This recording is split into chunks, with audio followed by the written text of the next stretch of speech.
Hello and welcome to my YouTube channel. If you're a first-time viewer, my name is Nosemji and I'm a registered nurse in the United Kingdom. I am currently on my maternity leave and I'm getting paid by two employers. What? In this video, I'm going to share with you how I am able to do that. I mean, what happened? Why am I getting paid by two employers? I'm going to share that with you in this video. I'll also share with you how much I am currently earning on maternity leave. Is it a lot of money? Yeah?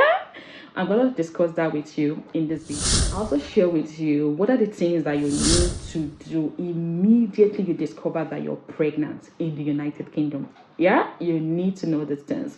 I also share with you the benefits that you are entitled to as a pregnant lady in the United Kingdom. So make sure you watch this video to the end because of course I'm dropping a lot of gems for you.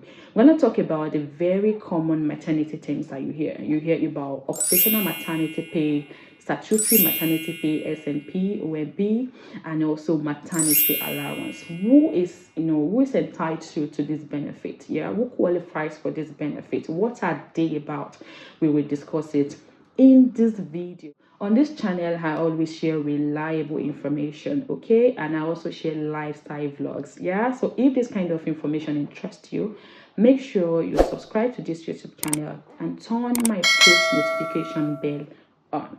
You can also follow me on my other social media platform. On Instagram, I'm proud_NosemJ. On Twitter, I'm proud_NosemJ. And I'm on TikTok as NosemJ01. So guys, let us get started. I want to be there and baby dance the night away. I let my head down if I want. Knowing what you're entitled to as a pregnant lady in the United Kingdom is very crucial because a lot of times you will not see people to sit you down and tell you. Some HR, they don't even know. Like some of them are confused. And if you are in a similar situation with me, because when I was leaving, I left my previous employer before my maternity leave started. Okay, that's during my pregnancy. And that's the reason why I am being paid by two employers. So if you are in a similar situation, you will find this video helpful. If I wasn't very familiar or familiarized myself with the NHS policy for maternity and I didn't get familiar with the government website, I might have missed out on a lot of benefit. Okay, so it's really important that you know what you're entitled to, know what to do and when to do them. It is very important, especially if you're shifting between employers. So first of all, let us look at the things that you need to do immediately you find out that you're pregnant in the United Kingdom. First of all, you need to register for antenatal care. Okay, register for antenatal care with any NHS hospital, and preferably NHS hospital that is close proximity to you, so it's easier for you to attend your antenatal clinic. Secondly, you need to book a reassurance scan. Not all hospitals will offer you this,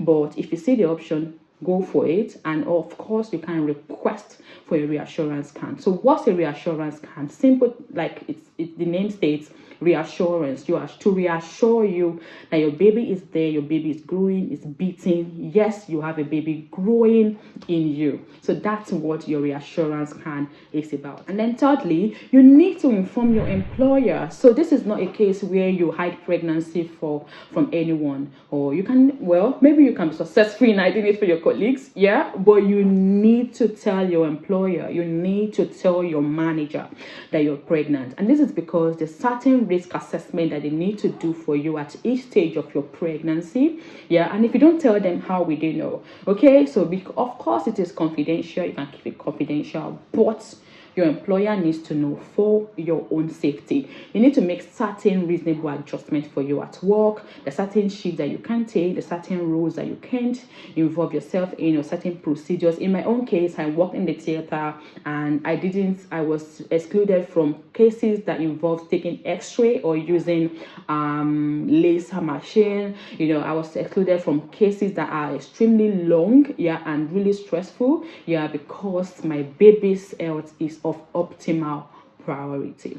Okay, or utmost, what English it is. Yeah, my baby comes first at that period, and you need to protect yourself. You also need to be familiar with policy so that you know that this I'm not supposed to be involved in this. Any case that is of infectious cases as well, they need to exempt you from it. So this is why you need to inform your employer. They might also at some point refer you to occupational health for them to review you and see what is safe for you to be involved. These are the things that you need to do. Yeah, as soon as, oh, I'm pregnant, you need to do these things. Now, let us look at some of the benefits that you are entitled to as a pregnant lady in the UK. This benefit might differ across different trusts based on their policies, but this is really, really common.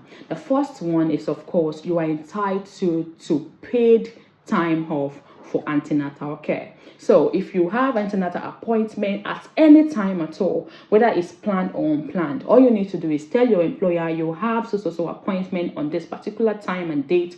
You need to go for it, and they are going to pay you for it. It is what you are entitled to. So make sure you take it. Now, if their situation, maybe depending on your role or your position, you're not someone that can just leave the team, okay? You need to let your managers know on time. So maybe they are able to fix it on your off days, or if it's possible, or if it's not possible. However, you need to go for your antenatal clinic. Your antenatal clinic comes first before the job during this period. Secondly, you're entitled to your maternity leave. In the United Kingdom, maternity leave is 52 weeks. Yep. Now, it depends on you whether you want to take the entire length of it or you want to cut it in the middle. Some people take 6 months, some people take 4 months, some take 9 months, and some people like me, we are interested in the whole of it. Okay. However, the first 2 weeks of your maternity leave is important. It's compulsory rather for you to take them. And you can start your maternity leave at any time, at least from I think 29th week. Yeah. You can start that at around that time. Yeah, it's even better for you to make some money before you go. You're also entitled to paid sick leave during pregnancy. Now, we know that when you're sick, you'll start counting episodes, and it might start counting for or against you depending on what you plan to do in the future. But as a pregnant lady, the period of pregnancy, if you are sick, you are sick. It's not something you can control. So as a result of that, if you're sick, if your sickness is related to pregnancy, it does not count. So if they're counting episode of sickness, this does not count. They might highlight it that you were sick at a period, but it will be stated as pregnancy related sickness. As long as your sickness is pregnancy related, maybe because you were too nauseous, you were vomiting all day, all night, you could not sleep, body ache, body pain related to pregnancy, as long as you state it that it's related to pregnancy, you're entitled to take that, and it doesn't count for or against. Also entitled to free dental care. Yeah, free dental care, free prescription medications. You're going to be given a certificate that states your exemptions. What are you exempted from? This will be stated. This will be given to you, and it's of course the benefit that you're entitled to as a pregnant lady. Okay, keep in touch days. It's called Kit Days, and these are the days that you get to, maybe you're preparing to get back to work, and there are certain trainings that you need to do based on your role at the organization. This might vary. So these are some of the benefits that you're entitled to. These are the major ones that you're entitled to. Some other free organizations, like non-governmental organizations, can also offer you some free goodies. Free medication, maybe like your vitamins, like pregnant care. You might get some of that. Pregnancy pack.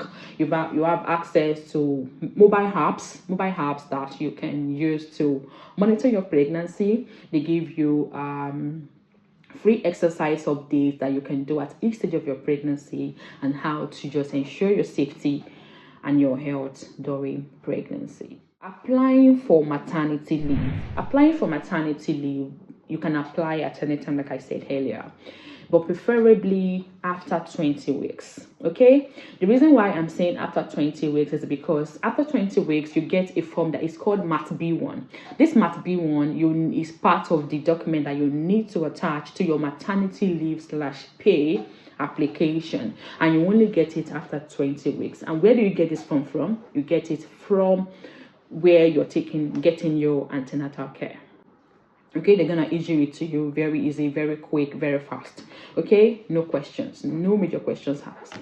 Once you have this form, you can go ahead and apply for your maternity leave slash pay. Okay, now this is where you need to know about what maternity pay you're entitled to or not. So there's certain information they will ask you when you're applying for your mat leave, and they will use this to determine if you qualify for certain benefits or not. There are three types of pay. There is occupational maternity pay, there's statutory maternity pay, and there is maternity allowance. These three, they are different, okay? And I'm gonna break it down in very simple terms for you in this video. So for me, I qualify for the two of them, yeah, but from different employers. My statutory maternity pay is coming from my old employer, yeah, and my occupational maternity pay is coming from my current employer. And this is because I qualified for the statutory maternity pay with the previous employer before leaving, and they need to pay it. If they don't pay it, they'll be fined by the government because the government has already transferred that money to them. Okay, my occupational maternity pay is with my current employer because I also qualified for that. So I'm going to explain to you how I qualify for that based on the policy. Now, these policies are really kind of similar across all trusts, but they might differ. I've only seen my previous hospital and this hospital, and they are really closely knitted, very, very similar. Okay, so what is occupational maternity pay? I'm going to just put it simple for you. If you have worked with the NHS for at least continuously for 12 months, that's 1 year, right? If you have worked with the NHS continuously, that's without any break in your service, for 12 months, you qualify for occupational maternity pay. In most conditions, okay, you qualify for occupational maternity pay. This is coming from the NHS. It's not coming from your employer.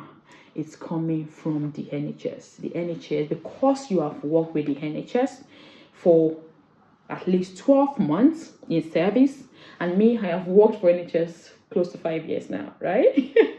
You qualify for OMP. So most people will qualify for OMP, okay? As long as you're working with NHS continuously for at least 12 months. It has to be full-time job, not on bank, okay? So you are in a substantial role with the NHS continuously for at least 12 months. OMP is 8 weeks full pay. So depending on your pay, if you're in band 6, if you're in band 5, one thing I need to also let you know is that maternity pay is not the same for everybody, okay? So it differs based on your NI contributions. Yeah, it differs, okay? And your pay, your earnings, your general earning, your average earning, it's different, okay? So OMP is 8 weeks full pay. You get paid 8 weeks of your full pay. That's 2 months. You get full pay, okay? And 18 weeks half pay. So 18 weeks out of your 52 weeks, 8 weeks you will get full pay. That's 2 months. 18 weeks you will get half pay, half of your pay, and then 26 weeks unpaid. Yeah, if you calculate this all together, 8 plus 18 plus 26 will give you 52 weeks, right, of your maternity leave. Good. Now, for SNP, which is statutory maternity pay, this one you must have worked with your employer. You know, I said it earlier that your employer for OMP, your employer is NHS. So if you like, work in King's College, work in Northumbria, work in which other hospital, Queen's Hospital, any hospital, right? As long as it's NHS hospital, right? And you've worked with them continuously, no break in your service, yeah, substantial role for at least 12 months, you qualify for OMP. For SNP, your employer is not NHS. Your employer is your employer. Okay? Your employer is your major employer. Okay? So, for instance, if I'm working with King's College is my employer for SNP. In the case of OMP, NHS is my employer. But in the case of SNP, King's College is my employer. Okay? Because government has given it over to King's College to give it to you. So it's no longer with them. Do you understand my point now?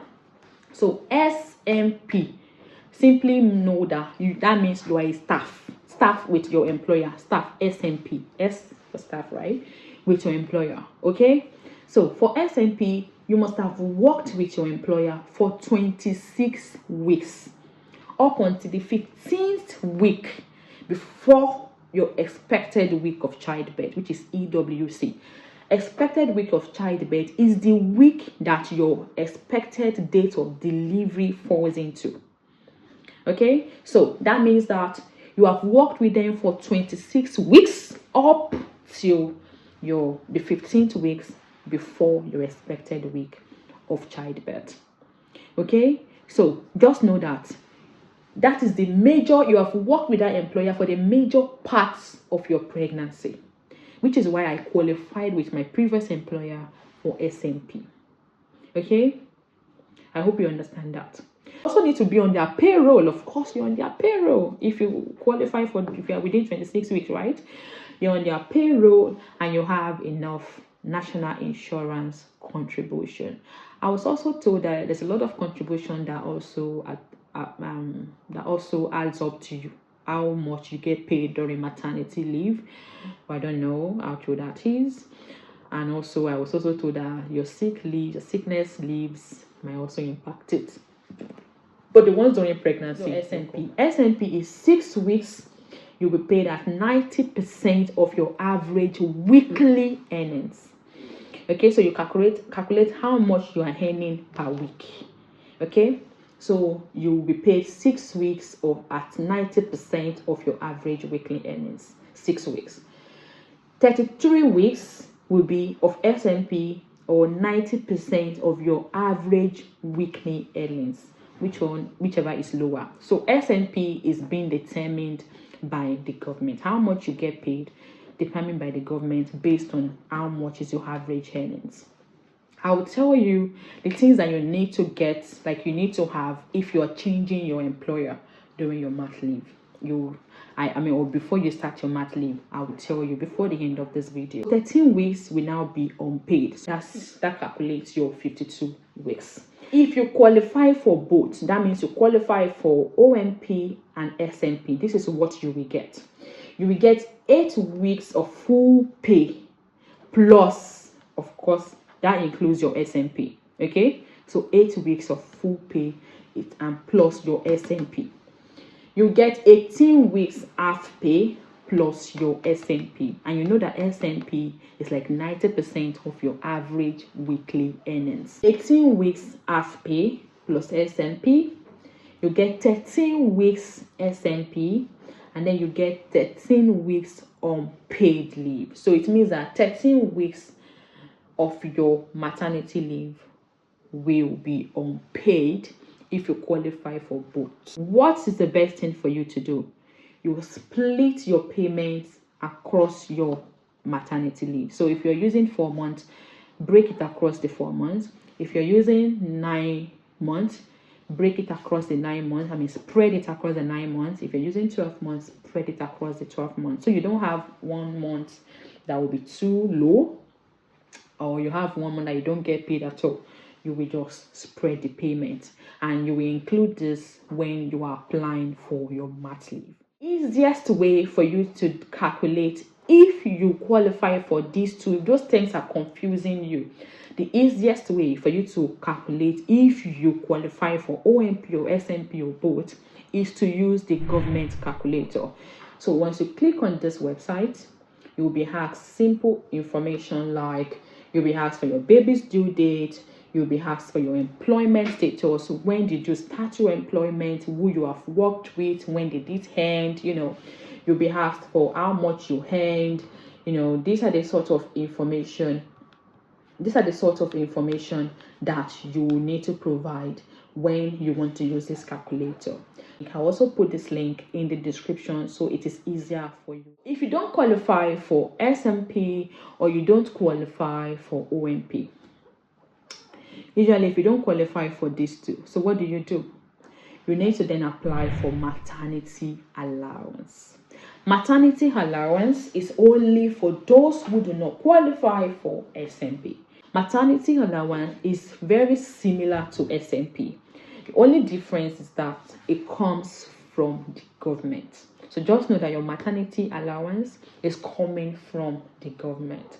So in order for you to apply for this, they will ask for this same information that you provided on the government website to use the calculator. They will ask for a lot of other information that you can get from using the government calculator. Okay. They will also ask you for your payslip. So they'll ask for your highest payment, payslip for certain months that you need to provide. Okay. Good. So getting your Mat B1, I already mentioned that. And so now let us talk about what you need to do if you're changing employers like me and how I ended up getting to payment. So I already mentioned that I qualified for my SNP from my previous employer, okay? And then OMP for my current employer. So I qualified for that SNP with my previous employer. So because I was leaving them, I was being paid lump sum. So this lump sum I was transferred to. They will ask you, do you want it to be paid to get a check, or you want it to be paid directly to your account? So you provide your account details. Okay, you provide your account details for them and they will send it to your account.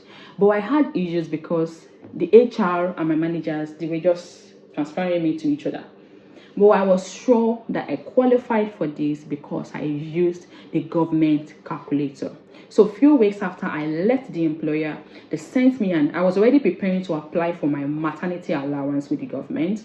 But the government is telling me that I qualified for it with my employer. So a few weeks before, after I left the employer, they got in touch with me via email and said they were sorry and that I do qualify for SNP, and it will be sent as lump sum because I'm no longer on their payroll. I have left the employer. So I mean, I was still part-time with them. Yeah, maybe I'll be getting it monthly, but because I already left their payroll, they paid it as a lump sum. So that lump sum has already been taxed. Yeah, I did not get the opportunity to see how much in total it was because I no longer have access to that pay slip. Yeah, but it was paid lump sum, and I think I got around £5,500. So now I divide that over 12 months, and then I add that to the OMP that I'm getting from my current employer. On an average, I get £1,360 per month. Okay, some months I get 1,100, some months I get 1,002, some I get 1,400. So I just break it to an average of 1,360. Okay, maybe my math is not correct, but that's around how much I get. So let's say in total, maybe I get around 1,800 every month, being a band 7 on maternity leave. Yeah, no working. So that is how much I get. Okay, and this is how it happened. Before you leave, if you're changing your employer, before you leave, make sure you download your most current pay slips. In fact, you can download at least 6 months pay slip, and the pay slip the month that you got the highest pay, right, in that year. Download all that pay slip because you will need to provide it when you are applying for mat leave with your current employer. You need to make sure you have a copy of your Mat B1 safe with you because you will need to also provide that for your employer. Before you leave your old employer, you need to inform your new employer so that you know their policy, you know what you qualify for, you know if it makes sense to leave your current employer or to just sit yourself down where you are. And I also told you that it's advisable for you to spread these earnings across 12 months or 9 months or across the period of your maternity. So my SNP minus tax, right, like every month, that's my statutory maternity pay that was paid in lump sum. I calculate that I told you. So that one is around, say, like £460, yeah, per month. And then OMP that I get, I think the lowest I have gotten is, I think, 1,000 to 1,190, I think. But so in total, I get average of 1,800 every month as a band 7 on maternity leave. So it's not a lot of money, right? But you're not working. It's from your contribution from working with the NHS before and everything. And you can do freelance while you're on mat leave. I'm an influencer, right? So I do freelance, I influence for brands, I advertise for brands. I'm not working full-time, it's freelance. So you're allowed to do that while you're on mat leave. So these are the ways that you can try to augment yourself, because normally your maternity leave is a period for you to rest and take care of your newborn. So I hope that you found this video helpful. If you did find it helpful, let me know, and make sure you click the like button so that this video can be recommended to other pregnant ladies like you or other upcoming mothers like yourself, so they can benefit from this information. If there's something that is still unclear to you, you can drop it in the comment section and let's see if we can trash it down together. Okay, I'll see you guys in my next video. Don't forget to subscribe to this channel and turn my post notification bell on. Take care. Bye. Down if I want. Don't you just get tired chasing